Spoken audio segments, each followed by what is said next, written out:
Welcome to Story Lab. This week, we're talking about knowledge, while we take a look at the story of someone who faced a really tall temptation.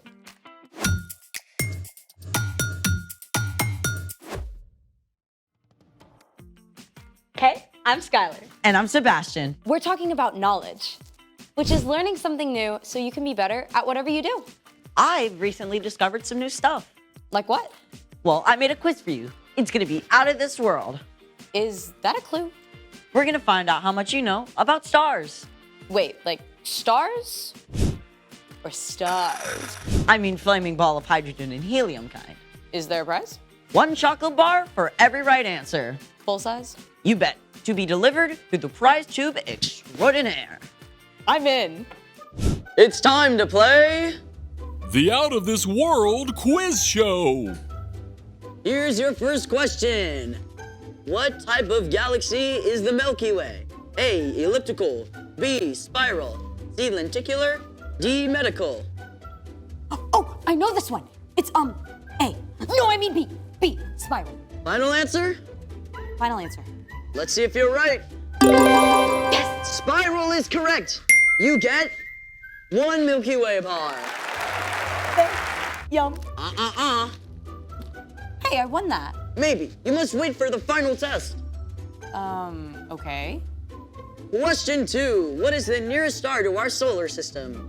A, Proxima Centauri, B, Sirius, C, Sonic the Hedgehog, or D, Betelgeuse? Nearest star. A? Proxima Centauri? Final answer? No, D. Betelgeuse. Let's check that out. Oh, nope, I'm sorry, but the correct answer was A. Ugh, I knew it. You have one more chance. Question 3. What is the Kuiper Belt? A, the remains of an exploding supernova. B, an icy collection of objects beyond Neptune's orbit. C, the hottest fashion item. Or D, the tail of an asteroid. The answer is, I think it's B. B, an icy collection of objects beyond Neptune's orbit. All right, let's see if it's correct. Yes! You win an extra dark chocolate bar. Can I open it now? You can open it now, or you can trade your 2 candy bars for what's inside this box. What is inside that box? It will only be revealed once you choose. You have 20 seconds. Well, is it better than 2 chocolate bars? My lips are sealed. So it could be a ball of dry Ireland. Or it could be something really awesome. I'm really craving chocolate You right have now. 5 seconds. But what if there's a $100 bill in the 2 box? seconds. Okay, I'm keeping the chocolate. Congratulations, you have won 2 chocolate bars. Now I get to see what's in the box, right? It's time for The story before the story. Today, we're in the 3rd book of the New Testament, Luke. But before Luke, in the very beginning, out of a deep, deep love, God made an amazing world. But when people turned away from God, the world was broken. God made a plan to bless the whole world through one group of people, the Israelites. Over hundreds of years, God spoke through prophets about the great rescuer God would send. And at last, God sent a tiny baby to be born in the small town of Bethlehem, God's very own son, Jesus. When Jesus grew up, he was baptized in the Jordan River. God spoke from heaven, "This is my son, and I love him. I'm very pleased with him." Which is where our story starts. Take it away. Hey, Erica. Hey everyone! So, Jesus was about 30 years old at this time. After years of studying God's words and quietly working as a carpenter, now Jesus was revealed to the watching crowds as God's son. It must have seemed like the perfect time for him to start teaching and doing miracles and gathering followers, but that isn't what happened. Instead, God's Spirit led Jesus away from the crowds and towns and into the desert. For 40 long days, Jesus spent time with God, preparing for what God would have him do next. During this time, Jesus ate nothing. He focused on God as the one thing he needed above all else. But he wasn't alone. Not quite, because the devil showed up to distract him.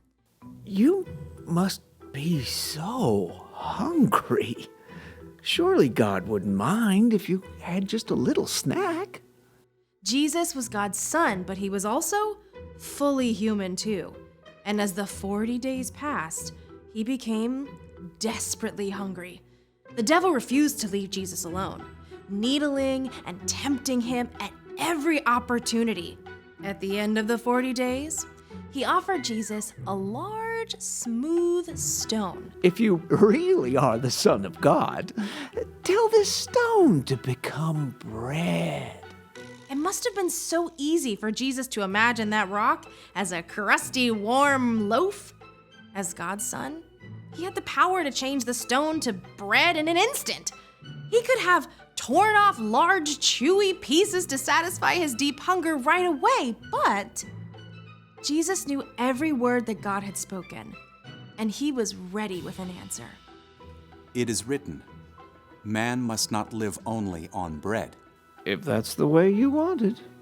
But the devil didn't give up.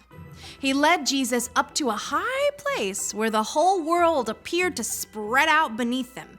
Every powerful kingdom, every palace, every throne and ruler on earth.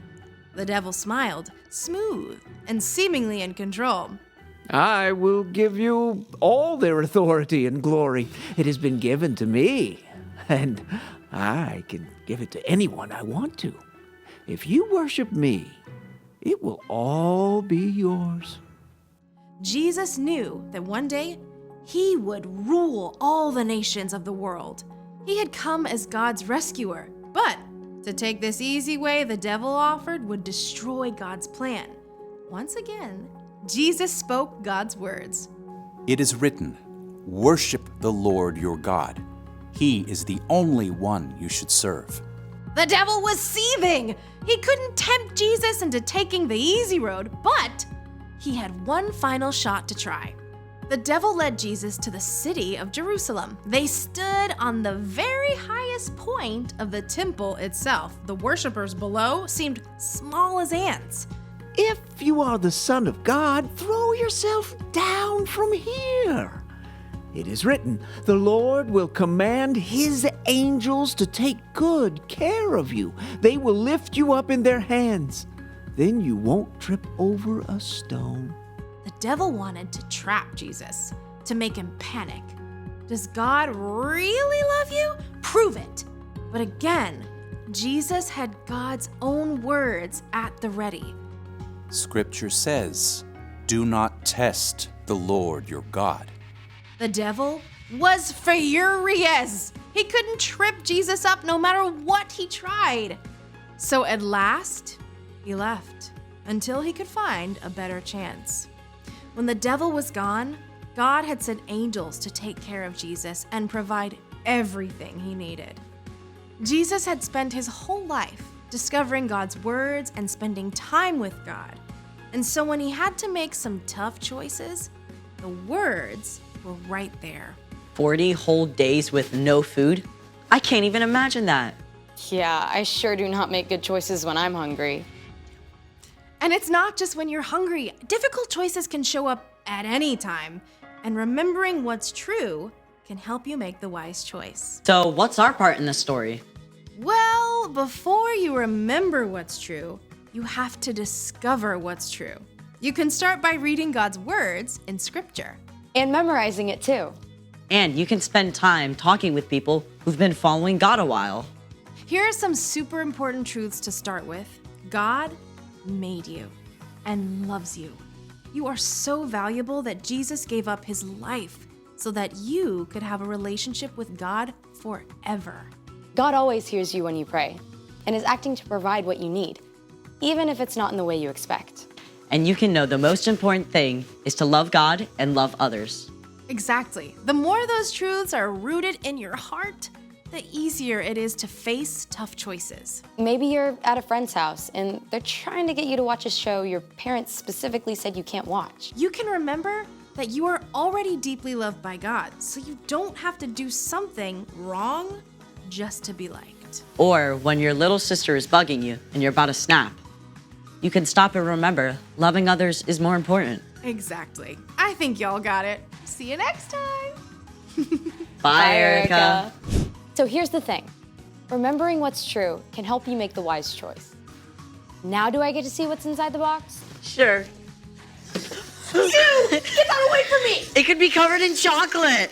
No!